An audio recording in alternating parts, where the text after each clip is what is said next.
Russia, as both of you have pointed out very clearly, is an expansionist, an imperialist power. It has been for a very long time. You could argue that communism, the communist regime, in many ways advanced the imperialist project, swallowing up countries, swallowing up entire regions.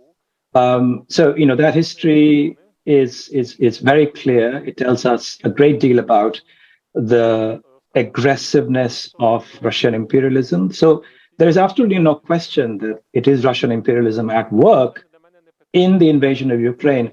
The question really is, why do most people in the global south, and most opinion polls, most surveys in the last year and a half since the invasion of Ukraine have testified to this?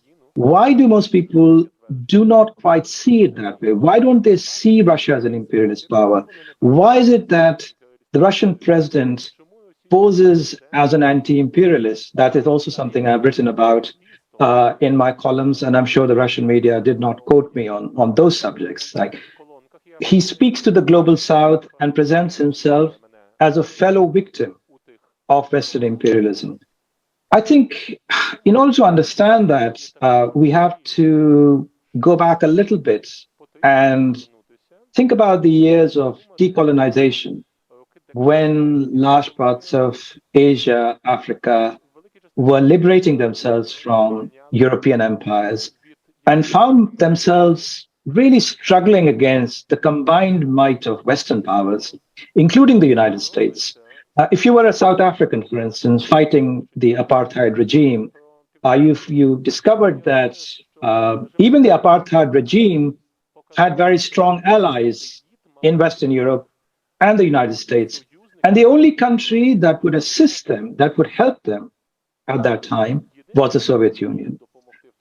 This is also the case with a country like India, which was in constantly fighting wars with its neighbor Pakistan, and actually also in a way always embattled against Western powers, especially the United States, which was helping Pakistan.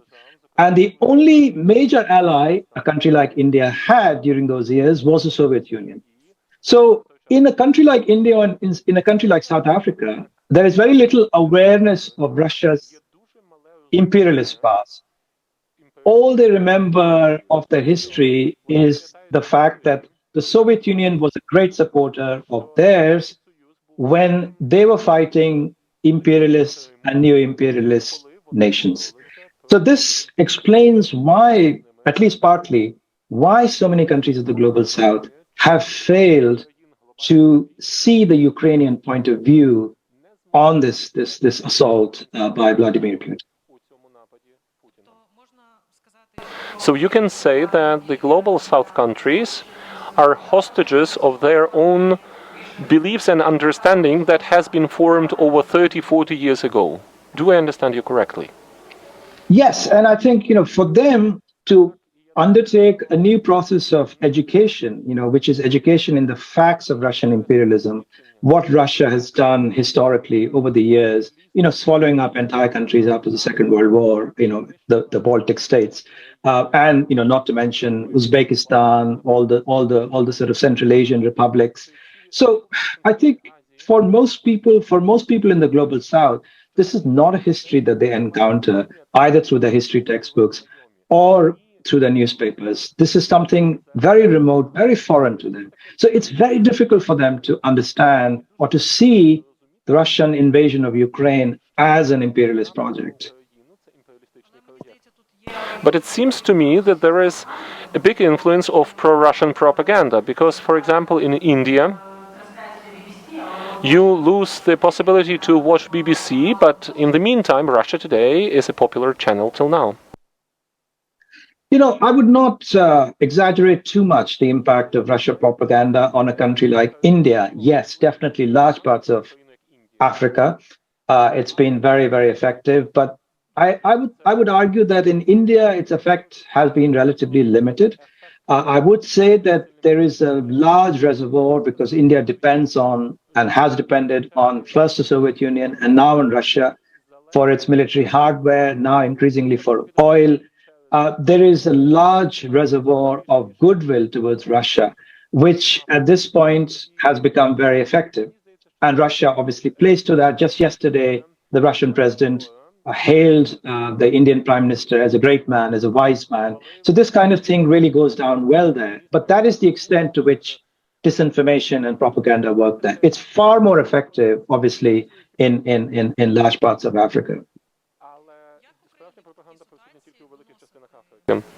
How can Ukraine, in such a situation, tell about our history, about the influence of Russia on our Ukrainian history, literature, culture, the story how Ukrainian nation has been destroyed and which is happening even today and has been like this for centuries?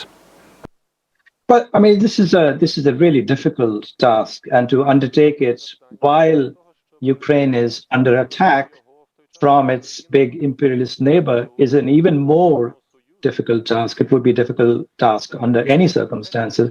I would say what has been extremely unhelpful in the process of educating the rest of the world is the fact that the European countries that have been helping Ukraine fight the Russian threat are countries that have not actually acknowledged the crimes of empire that their ancestors committed upon various countries in Asia and Africa.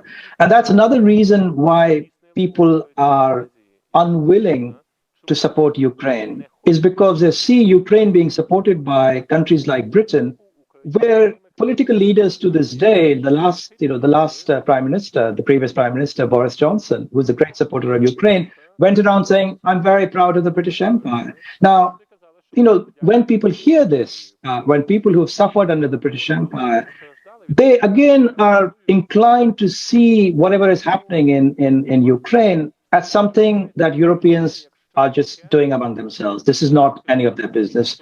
And they cannot see that virtue or righteousness is on the side of Ukraine because people like Boris Johnson are supporting Ukraine. You see, there's a real problem there. Because if European countries don't acknowledge their own imperialist past, how can we persuade other countries to see this as an imperialist move?